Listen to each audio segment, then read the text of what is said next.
Doctor APJ Abdul Kalam student के लिए इनसे बड़ा कोई मोटिवेशन नहीं हो सकता। एक ऐसे परिवार में जन्मे जिनका ये तक पता नहीं था कि कल 2 वक्त की रोटी भी मिल पाएगी या नहीं। वो किसी ने कमाल की बात कही है कि जिसके पास खोने के लिए कुछ नहीं होता उसके पास पाने के लिए बहुत कुछ होता है। तभी तो केवल शिक्षा के बल पर पद्म भूषण, पद्म विभूषण और भारत के सर्वोच्च सम्मान भारत रत्न जैसे से सम्मानित हुए। पिता की स्थिति इनसे देखी ना गई, इसलिए छोटी सी उम्र में स्कूल से आकर अखबार बेचने का काम किया। सोचो बच्चे के जीवन में इतनी विकट परिस्थितियां होने के बावजूद वो कैसे सफल हो गया। इसके पीछे भी एक कहानी है। कलाम साहब स्कूल में एक सामान्य विद्यार्थी थे, लेकिन नई चीजों को जानने के लिए इनकी जो जिज्ञासा थी, उसी जिज्ञासा ने इन्हें महान बनाया। एक दिन इनके गुरु ने पूरी क्लास को समुद्र के किनारे ले जाने का निर्णय लिया और वहाँ बच्चों को ये बताया कि पक्षी कैसे उड़ते हैं। तभी से कलाम साहब ने भी एक सपना देखा, आसमान में पायलट उड़ाने का, और उनके सपने में इतनी शिद्दत थी कि कुदरत को भी झुकना पड़ा कलाम साहब के सपनों के आगे।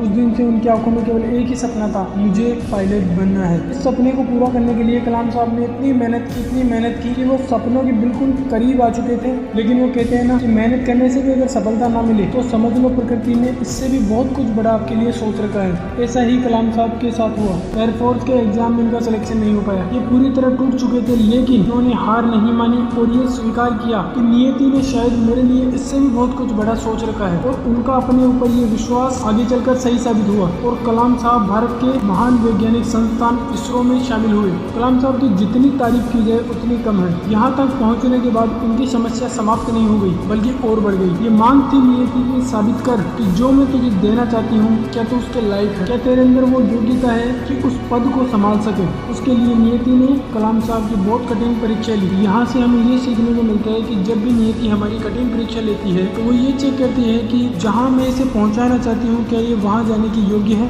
कलाम साहब ने नियति की इस चुनौती को स्वीकार किया और दुनिया की नजर में आए बिना भारत को परमाणु बम संपन्न देश बना दिया। और दुनिया को इसका पता तब चला जब पोखरण में दुनिया की नजर में आए बिना भारत ने परमाणु परीक्षण कर लिया। यही नहीं, कलाम साहब का भारत की मिसाइल टेक्नोलॉजी में भी बहुत बड़ा कंट्रीब्यूशन है। इसलिए आज दुनिया इन्हें मिसाइल मैन ऑफ इंडिया के नाम से जानती है। वो यहाँ भी नहीं रुके। इसके बाद अब उन्हें वो मिलने वाला था जिसके लिए नियति ने इन्हें कड़े संघर्ष से गुजरने के लिए विवश किया था, और वो था भारत का सर्वोच्च पद, राष्ट्रपति। और फाइनली वो दिन आ गया, 28 जुलाई 2002, जब डॉक्टर APJ अब्दुल कलाम भारत के राष्ट्रपति बने और 2007 तक उनका कार्यकाल रहा। और अपने इस कार्यकाल के बीच में 2006 में अपने जीवन के उस सपनों को, जिस सपने को उन्होंने बचपन से लेकर अब तक अपनी नजरों में रखा, उसका नाम था पायलट, उसको भी 2006 में राष्ट्रपति पर होते हुए पूरा किया। उनकी एक ही इच्छा थी, अब मैं मेरा संपूर्ण जीवन स्टूडेंट को प्रेरित करने में लगाऊं। और ऐसे महापुरुषों की हर इच्छा पूरी होती। इनका पूरा जीवन स्टूडेंट को प्रेरित करने में व्यतीत हुआ